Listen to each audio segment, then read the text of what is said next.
Craig, great chatting with you again. Yeah, man. Good to catch up. How are things going? Good. I feel like whenever we're recording, even though like so far we have stuck to like 1 week apart, that at least right now for me, it seems like it's been a lot longer than a week. Yeah, it's just been pretty nuts and a lot going on. So I think a lot of Mm. things we can dig into, whether it's we're hiring kind of across the board. I'm trying to just like stay on top of the business while onboarding people while dealing with just like everything else, and it's just felt pretty crazy recently. So like I was saying, yeah, it seems like while it might have only been 7 days since we've caught up, that a lot has happened in the meantime. How have things been on your end? Yeah, it's same. I just I go through days where it's this time of day, noon Eastern, 6 o'clock for me, and I'm like, okay, great, I'm done, everything's good. And some days like today, I'm like, oh my god, I have like 3 or 4 more hours of work to do because just there's stuff piling up that yeah, I need to help people with or unblock or answer questions and emails and all this kind of stuff. So it definitely comes and goes, even throughout the week. Some days are great, some days are like today, just backed up. So, but it's good, man. I mean, I feel like things are going in the right direction for sure. Yeah, that's really where it's been for me for like the last month, pretty much. Yeah, all of September, where it's been like I've had my because normally what it is like we've all of our hires have been on the engineering side of things. My background's in marketing. It's like I'll just kind of handle everything that's not engineering, whether it's support, whether it's just like admin stuff that has to happen for the business, marketing, whatever. And like I felt like for a lot of it, I could move the ball forward enough on like the growth slash marketing projects where I wasn't like I could really use some help in these other areas. Like obviously there's things I don't want to deal with, but it's just been this last month where the like ad hoc things that come up, that whether it's support, whether it's like managing, now that we have more people, whether it's like managing those projects, it's just like I feel like those are just sucking up so much of my time that it's been tough to move the ball forward on on the growth side of things. And I mean, we're fortunate. We're like we've kind of the efforts we made before continuing to pay dividends, but there's more we want to do. So we've recently been making efforts to hire kind of the first hire outside of engineering. So Mm. we are bringing on, or actually at this point, like we're in the trial period of bringing on someone to help part time for support. And so this is like I've told my wife, like I feel like once he's like fully ramped up and in the inbox, then I might just cry some tears of joy from just taking that Uh-huh. primarily off my plate, because it's been crazy. Mm, mm. I'd love to take a step back because you and I have chatted about this offline, but as much as you can share about like I mean there's a lot to hiring, right? Like how do you decide to hire? How do you actually hire? Like what's the process? Both for engineering and for someone like a support role. How do you onboard and especially for support, like bring that person up to speed from a knowledge perspective? But maybe like we'll start at the beginning and this might be a two-parter. I don't know. We'll see. But like how did you decide you need to hire somebody?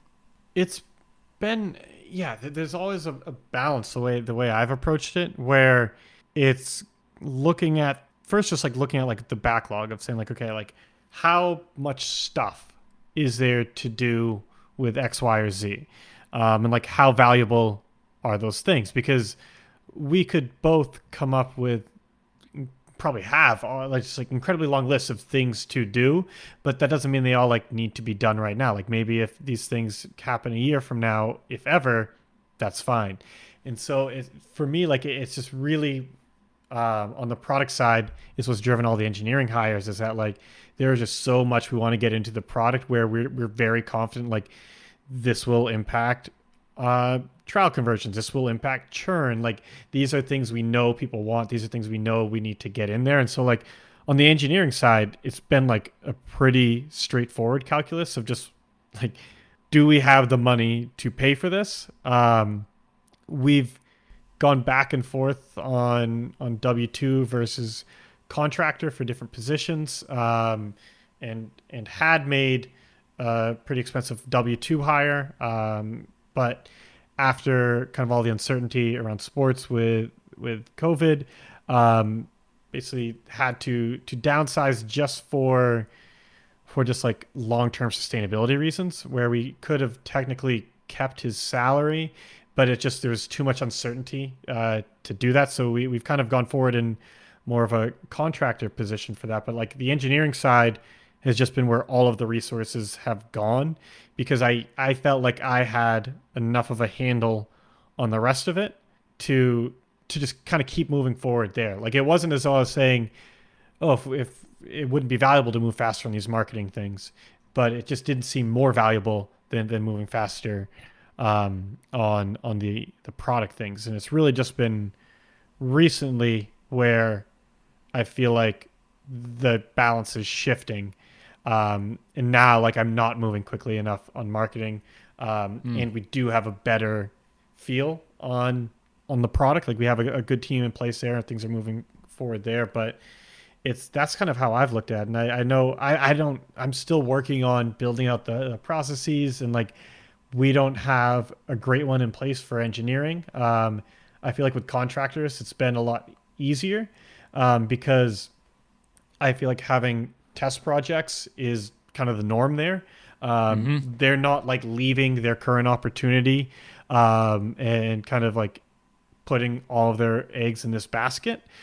We do hope these will evolve into like full time roles, and many of them currently are. But like, if the test project doesn't work out, I don't feel like I'm screwing them. But I'd be like, oh, sorry, like you thought you had a job and now you don't. Hmm. Um, Whereas like that's been the sticking point with the W-2. It's like I just don't see how you can make it work. But when you're hiring engineers, um, do you do a test project? Like what is that project that process like for getting someone on board? I know you put out a blog post that we should probably link up to that like really breaks down the process, but just to kind of dig into it a little bit more. Like where do you net out when kind of Yeah. onboarding and screening and all of that? Yeah, so yeah, we wrote about this on we call it Casto Central, which is like the place where we write about stuff that we do as a company. So we just hired a developer. He starts next a week from Monday, as we're recording this. And the way that we did it was, write the job description, put it out. I'd love to find out where you found this person because that's like a whole nother thing. We found the most success through we work remotely. So job description goes out. The application is a Gravity form on our site that gets piped into a Google Sheet, so that I'm able to kind of manage all the applications from one place. And we kind of filter based on like we ask them to report like self-report on years of experience and different aspects of development. And then we're able to pretty quickly like filter out people that either don't answer all the questions or don't have Right. the levels of experience through the Google Sheet. And then the first interview is with me. It's like, culture fit, communication kind of interview. And then we gave a test project that was to be a couple of hours. And we didn't offer to pay for it. We would have if anybody asked, but it was short enough to where Right. It um, wasn't like a week long thing. yeah, it's a couple hours. We gave them a week to do it. Okay. So I think it's, and then after that, they did an interview with our lead developer to talk about the test project. And from there, it was really clear there was one person that was by far the best. And that was a pretty easy decision. But that's how we did it this time. I don't know how, when you've hired developers, how have you guys done it? It's been a mix.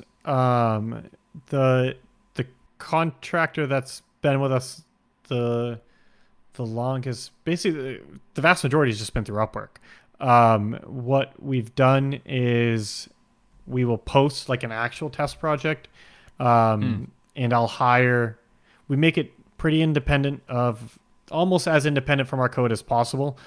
So like we don't need to worry about as much about onboarding. It's really just to see like, okay, can they grasp this piece that like is valuable to us, but is relatively easy to explain. And we've tried. We usually will hire like 3 to 5 people for it. It's paid, and then from there, what we've done is just like kind of just get started with like moving them more into things that touch our code or that work with the rest of our systems, and go from there. And for the most part, like that bigger upfront test project weeds out a ton. Like it's like it's similar to what you're saying, where you kind of have the first filter of just like the application, um, the second of them like how do they actually work, but yeah, we can tell relatively quickly through that how things are going to be. We still made a good amount of mistakes. And a lot of those have just been around like our lack of experience managing, us not putting enough effort into the onboarding part and just like not really being as proactive as we should about all of that. So it's just been like a big learning experience. But on the technical side, having those kind of layers of tests before really jumping in full time has been a big help. And then I guess the other contractor we're working with, who he's been full time with us, very senior, U.S. based. Matt, the founder of the company, went to like a local, I think it was like an Angular meetup, Mm. and this guy was presenting. It just so happened that like he's also an expert in Google Cloud Platform where we're hosted. So Matt just like talked to him after the thing. We set up a call, just like kind of look at our infrastructure and all of this, hit it off pretty well. And so like just structured it again where like he was a consultant, could come in, do kind of like a first audit of things, say these are the areas I'd work on first. And like he broke it down for us almost more like what we usually have to do is figure out, okay, this is the big stuff that we need to get done. We'll break it down so we can hand it out in more bite-sized parts. But he Yep. did that for us. And we can say, all Yep. right, like tackle this first one. We'll see how it goes. And he did a really good job. Um, and so we've kept working with him. But I just, especially with like a lack of like actual technical skills, um, and with Matt, not having like management or hiring experience in the technical side of things, it's like Mm-hmm. we just have to work with them. We really do, and this has been the way we've done that so far. Yeah, I like that approach a lot. I mean, I think that I might flip our process around next time to have an application and then do a test project. So I had about 12 calls with initial applicants, and then 5 or 6 went on to the test project. And so, selfishly, only having 4 or 5, 6 calls would be nice instead of 12. Um, but also, yeah, I mean, really, at the end of the day, like you want to grade and measure someone on their ability to write code and to solve the problem with code and communicate that, and that is what a test project does much better than me chit chatting with somebody and the subjective stuff of like kind of quote do I like them, that I think can get us all into trouble. When you're posting, like for this developer, when you posted on WeWork remotely, like how did you position the position? I guess like did you say like this is a full time contractor role? Like you are joining the team? Like how did you kind of phrase that? Yeah, I mean, we phrased it that is it a full-time role and that we were looking for a senior developer. Okay. And I think that that's one of the biggest things that we've learned is senior developers are obviously more expensive, but from my experience that they're worth the value just in kind of what you get back out of their contribution in my experience. Yeah. No, I mean that's how we've felt. It's just like even within that, there's so much like nuance to Mm. like what is a good senior developer. Like these people might have the experience, but like what specifically do we need? Like do we need them to help a lot on the spec? Do we need them to just like be able to figure things out on their own? Like do we need them to kind of take over for managing some of these other people? Like there's just so many different layers. Um, Mm-hmm. and this is where yeah we've kind of just had to adapt and make mistakes, and just end up where we're at where like yeah right now it's Matt is full-time again, the founder. He kind of can work on everything, but he works on the most core like product features that touch all parts of the code. John is Mm-hmm. really in charge of like cleaning all of our data. We just brought on 2 developers contract to like collect the data, and then we've got Brian on the front end. And like the system, it's not like some are contractors, some are full time, some are, it's just like all over the place. But like so far, like things are, we're finally at the spot where like, all right, like this seems like we kind of are hitting our stride. And so then I was like, all right, let's throw a wrench into this and bring in someone on support, because like between Mm-hmm. me making sure all these projects are going forward without like burdening all of them with like too many meetings. It's not like just me trying to keep the ball going forward there, staying on top of support, dealing with our partners, and just everything else. It's like I couldn't do anything on marketing. And it'd be the same thing you were saying, where it's like at the end of the day, there still felt like there was way more that needed to be done. And that was like, this isn't sustainable. So for the support, what we did, and this is where I felt fortunate, is like we have a strong community amongst our customers, and just people who've used the product in the past, even if they're not active. But I knew that like with support, the skills were more easily coachable, of just like what makes like how to be a high performing support agent. I thought it was more easy to train, but I thought what would be more difficult was all of like the aspects of daily fantasy sports and like what kinds of things like make sense and what kind of things don't. And then like our product itself, because like if you don't understand like not even just the basics, but like if you're not comfortable playing daily fantasy sports and like having some idea beyond just the basics of like what makes a good lineup and this and that, a lot of the questions that we get are from newer players who are asking for like strategy help. And like I don't want to have to be like handling all of those because those are often some of the more like complicated ones to answer. So I really wanted someone who could help there, and also translate that into like how to do these things in the app. And so I just posted it out, didn't even really write like a job description, kind of just like some bullet points in an email to our customers, saying like, hey, we're hiring for this position. Here's like a high level what you're looking for, what we're looking for. Set up. I just used a Google form for this, and then went through like a process very similar to what you talked about with the going through the Gravity form for the developers and the kind of like screening through that. But yeah, we made a hire, and I kind of said it as like we'll do a 2 week like trial period, and because again this is part time, so like they're able to balance it with their job, and we're not expecting them to leave their job, but. I was really impressed with the quality of applicants we got from our customers, and I think there's like I'm trying to find ways to like keep engaged with all these people because like we selected one, but there's a lot of other people that could have been a good fit. When you are bringing somebody on for a 2 week trial, like how much of that trial is like them actually being productive, and like answering tickets and stuff, or are you just measuring like, okay, can they kind of get in and understand what I'm talking about? Do we kind of get along and communicate well? And that you mentioned like coaching somebody up to be, I'll say, productive and keeping the support queue cleaned out. Like how much of that are you expecting in 2 weeks? I don't know. So this is where it kind of, but it's like right now, the reason why this candidate stood out is one, at his day job, he does QA at a software company, and like is familiar with Python and SQL, is like not like a highly skilled programmer in his own right, but like has taught himself these concepts and is working in a field where like, oh, like this is not what I was trying to hire for, but like as part of like a support role, like this is very valuable to us because a lot of what we're doing is like troubleshooting what our users are doing to see if there's a bug or what's going on. So like that made him stand out right away. But also he would, in our Slack chat, which is very active with our customers, and there's like a support channel in there, he was answering questions like before I would. And they were like, not always like exactly what I would say, but like I could tell he understood the product and like it was like, okay, like this guy like gets it.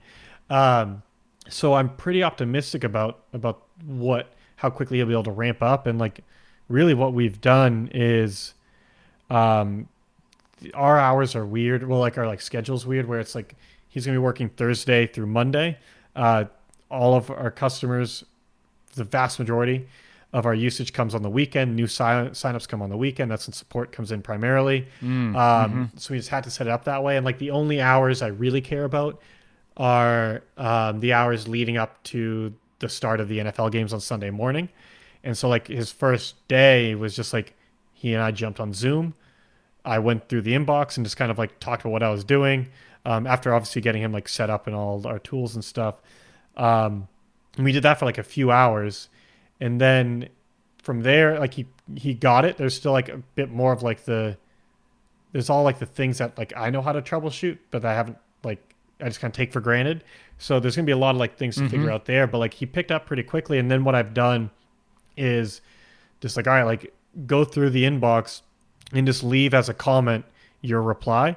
And then I just been reviewing those. But like I think this weekend he'll probably be just like responding directly to the customers, and then I can be much more hands off there. But that's been how this has worked so far. But yeah, I feel like we're in a weird spot where like our customers have different expectations. Like they are, it's sort of like people new to podcasting. Like they might be emailing you. They're not really asking directly about the software. They're more asking like, how do I podcast? They're like, okay, like what's the best way to do this Yeah. and that?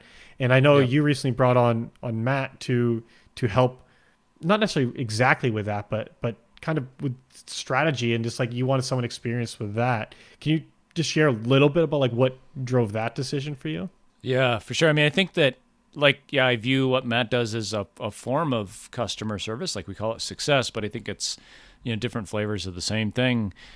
Yeah, I mean, like, if you look at, like at the beginning, in the beginning, there's only one person running a company, right? And as we Yeah. grow, we hire people to take some parts off of our plate, right? And so as non-technical founders, the first one is developer. And the second one, a lot of times, is a support person so that we can focus on marketing.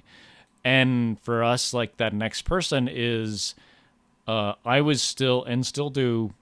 I would say it's maybe my biggest single thing is support. And kind of like this element of success. Like someone doesn't understand how to use our thing, they really want to be on our platform, and so I get on a call with them or I email them about advanced troubleshooting or setting stuff up or something like that.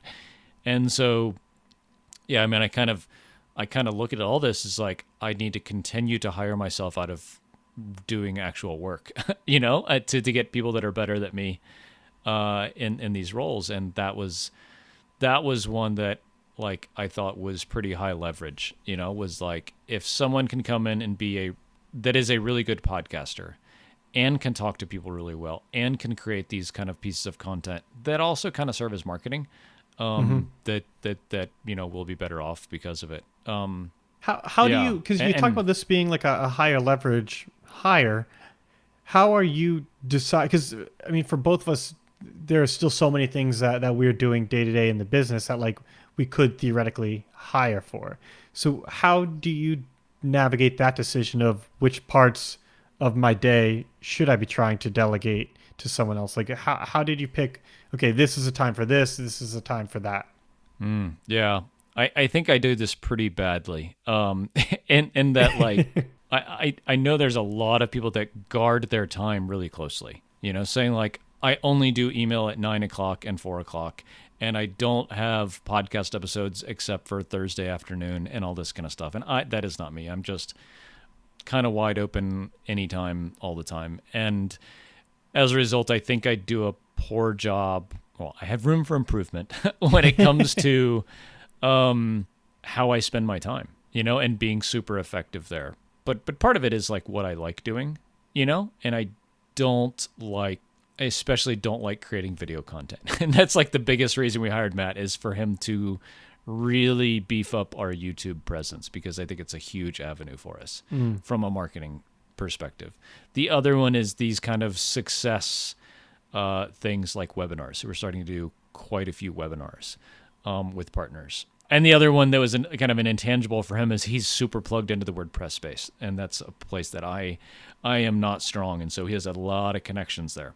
And so I guess like you were asking, like how do I measure like the leverage or the value of my time if he's doing that? Like what else am I doing? I think maybe it's not like what's higher leverage, but like what do I like doing? Yeah. Is like I want to end up just being like the director of product. Mm-hmm. And I think that's where we're trying to go. Is like I like talking marketing stuff, but like the next time I have to go write a blog post, it's gonna be a Yeah. bad thing. Like I'm with you. I mean, I tried to set some stuff up in Drip the other day, and it was a disaster. I was finally just like, Denise, I'm sorry. Like, I created a crow's nest here. Like, can you please help me figure this out?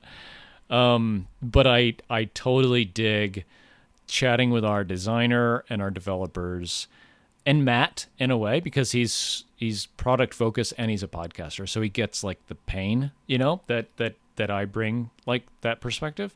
But I really like that part of the job and of like what we do. And like if I could just be like head of product, that's what I want to do. And so part of it was like I don't like doing video. I don't want to be getting on the phone with customers all the time forever. We did have a stint where I was getting on the phone a lot with customers, and that was really helpful. But I think we need a person to own success. And so that's why we did it. But yeah, I don't know. Does that answer what you were getting Yeah, at? well, yeah, no, it does, and I think, yeah, I don't have like this like exact equation or anything like that for how I do this myself. And at the end of the day, we have to figure out what keeps us going, and makes us want to show up every day, and kind of optimize around that as well. But when you hired Denise before Matt, and so I'm just kind of curious, like, why marketing before success? Like, what was there something that like led you that direction, Mm. first? I'm just curious about this. Yeah, I think if we looked at why we hired Denise was to grow revenue, and I guess yeah, I think that like hiring a person focused on growth and marketing should grow revenue faster than somebody focused on success. Maybe it's like a little higher in the funnel if you want to use that kind of Yeah, analogy. Where like Denise is getting eyeballs to the site and a bunch of other stuff. But like say that's like the primary focus, and Matt is more down around the conversion area, and retention. So yeah. And I think that's as I'm saying it out loud, that seems smart in retrospect. I don't know. Is that like how you would look at approaching it? Like if yeah, you're, it's. with your kind of marketing efforts and stuff?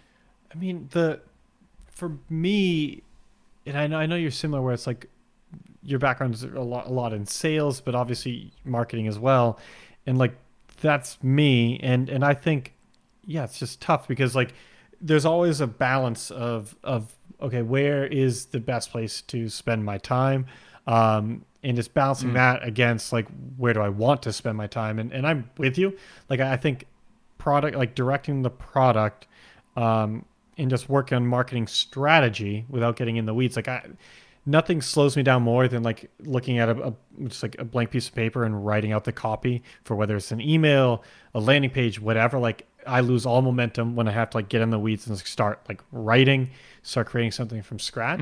Mm. But like right now, like I can do it, and I think I do it well, even if I don't love it. I really do love thinking about like the marketing strategy and all of that, but like a lot of it too is just ease. Like I think it would be really hard for me to hire someone who could be like that marketing like operator who is just like gets the strategy Mm-hmm. enough where like I don't need to spec every little thing out and can kind of just go and execute. Um, I think it would be a lot of difficulty to find that. Um, a lot of difficult like onboarding that, and at the end of the day, like right now, like I can do it, and so that's where I've struggled is just like is that whereas like support side of it, it's like okay, like I do think I add value to this process, but I'm confident that I could bring someone up to speed who's familiar with the product, familiar with DFS, and they could add a ton of value on their own, without much like time on my part, and like that just immediately opens me up to like tackle marketing. But now that like I'm getting more into the marketing side of it, especially with like ads, it's like I don't want to be like I'm not a designer. Like I don't want to be like building these ads and then building the landing pages and like all this other stuff. And so then it's thinking about like, okay, like do I hire a Facebook ad specialist? Like it seems like a lot of them like don't Mm. create the ad, like don't create the landing pages much themselves. It's like that's where it's just like trying to figure out like what's next, because there are just still a ton of bottlenecks that where I'm the bottleneck, and it's like or like these are things I hate doing that take me a long time to do. Um, yeah, it's like I don't really have in my kind of long ramble. I don't really have an answer. but it's just something that I'm always kind of thinking about, like, where am I a bottleneck? And then, like, is this something I can easily hire out for? Or should I just, like, suck it up and just deal with it for, let's, like, punt it down the road a little bit and see if it gets easier when we have a bit more money? Because that's the other part is, like, right now I looked at, like, working with some, uh, like, paid advertising agencies. Um, a lot of them aren't, like, truly full service. Like, they expect you to have landing pages and come with all these things. Like, no, like, that's why I want an agency. But Right, right. it's like, but then, yeah, it's just like thinking about budget, because at the end of the day, like, we are bootstrapped, um, and we want to grow quickly, but, like, do we want to have an actual burn rate? Like, do we want to outspend our MRR temporarily, or maybe for longer, like, to grow faster? Like, how much risk are we willing to take? And that's something that, like, we're kind of grappling with right now. And for you guys, like, is it kind of straightforward in the sense of, like, we only hire when you have the cash in terms of recurring revenue? Or I mean, I guess you did take in money from Tiny Seats. Like, how did you navigate that, of, like, balancing profitability with growing the team, with increasing expenses? Was there something you were shooting for, or just what were your, how did you navigate that? Yeah, yeah. So I think that so we got $120,000 from Tiny Seed, and it sounds like a lot of money, and it is a lot of money. But when you look at, like, kind of changing the trajectory of the business, it's not a lot of money.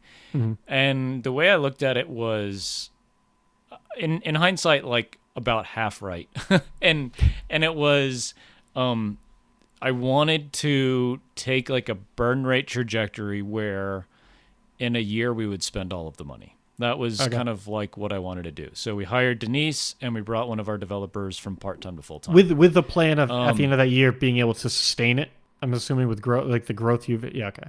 yep, yep.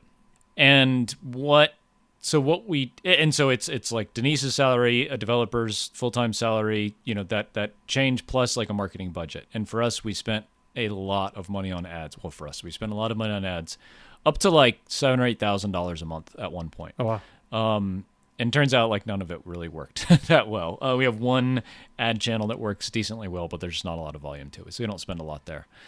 So what ended up happening, though, is I didn't consider exactly what you said, which was, like, revenue increases, hopefully, when you bring somebody on a team, whether it's a developer or a marketing person or a support person, for you to go do more marketing. And so, like, it kind of eats away at your burn rate, right? Growth eats away at your burn rate, to where we only spent about half of our money. So we were back breaking even Okay.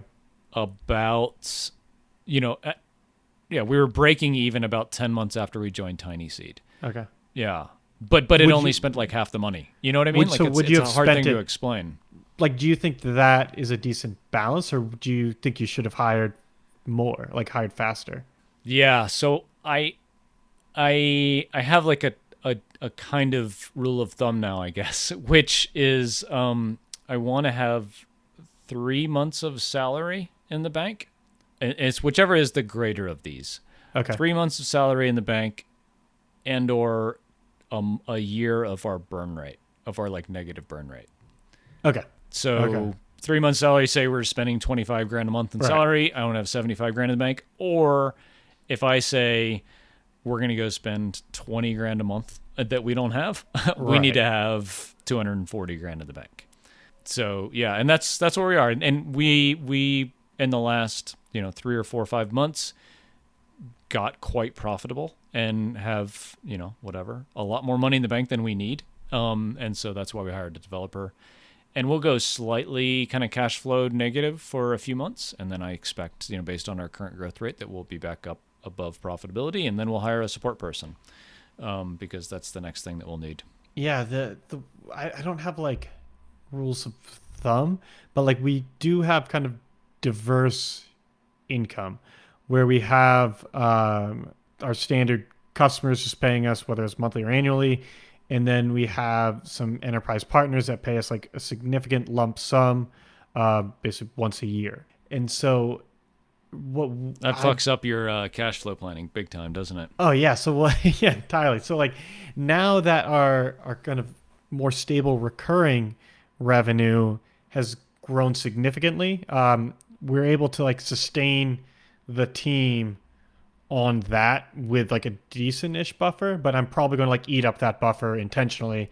And like what I'm trying to, the way I'm thinking about it is okay, as long as there is a place where I think bringing a new person in will yield an ROI, or like just significantly improve like our livelihoods, like and like our just well-being.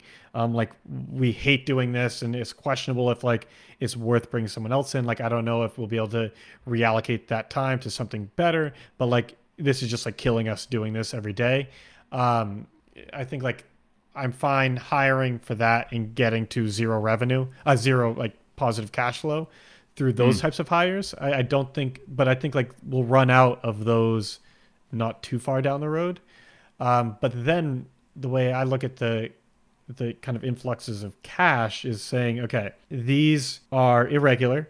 It's also like not can't get too deep into like the contract terms, but like it's they could go away. So we don't want to like Mm. hire assuming that the next year is going to come. But it's like I look at that. This is like okay, again, assuming like we have a positive investment.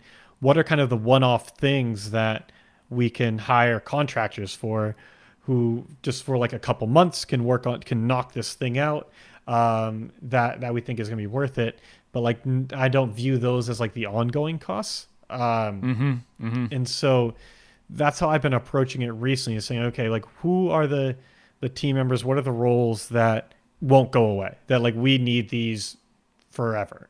And Yeah. then when we have cash in excess of that, are there one-off projects that we can take on with this cash, to move us even faster? But it's like at the end of the day, I'm fortunate enough where like I have other streams of income. My wife has a well-paying job. We don't have kids. Like I don't need to take capital out of this business, and Mm. like Mm-hmm. it would just be I put it like invest it, and like there's no investment that would have a better return in my mind than like putting it back in the business if there are those like clear projects or roles or whatever to fill. So like as long Yeah. as I feel like there's that return, I'm going to keep pouring back the money in. It's just finding some way to balance it and make sure like we don't burn too much. But I'm definitely not on the super conservative side. But with going through that period of 4 months with no revenue, and when sports were shut down, it's making me like a little more cautious. Where I'm not just saying like just burn everything. It's like all right, let's have some balance here, but it's definitely not time to turn on the distributions for us. Yeah, I mean, we're definitely on the same page with I think the best investment I can make is just putting everything I can back into the business.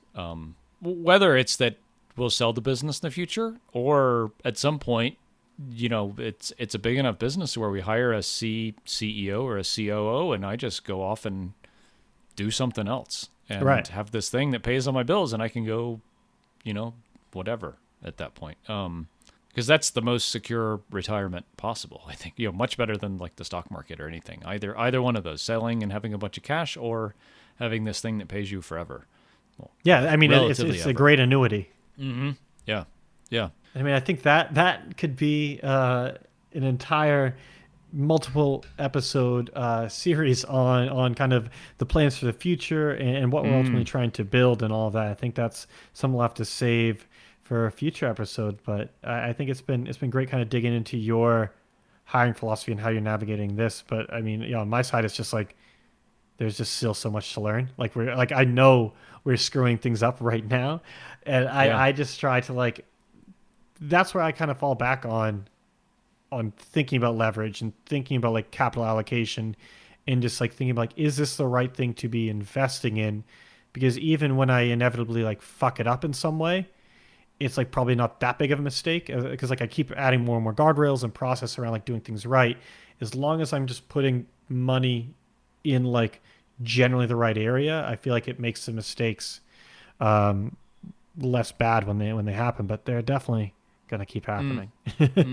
I think the interesting next step for both of us will be going from, hiring cadence of every quarter or something like that to, 2 or 3 people a month, and like how that, 'cause you can't recreate the wheel in terms of like that thought process every time then, right? It has to be like, when this trigger happens, go hire somebody, and solidifying that, even if it changes over time, but just saying like, okay, today, this is the trigger for when we go hire somebody.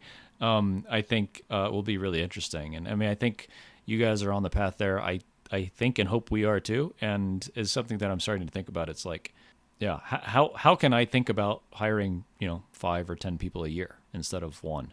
So I don't think it's that far off. Like, I think from here, it's not at the kind of growth rate sounds like you're going at. It's not that far off. No, and it sounds really hard right now. Yeah.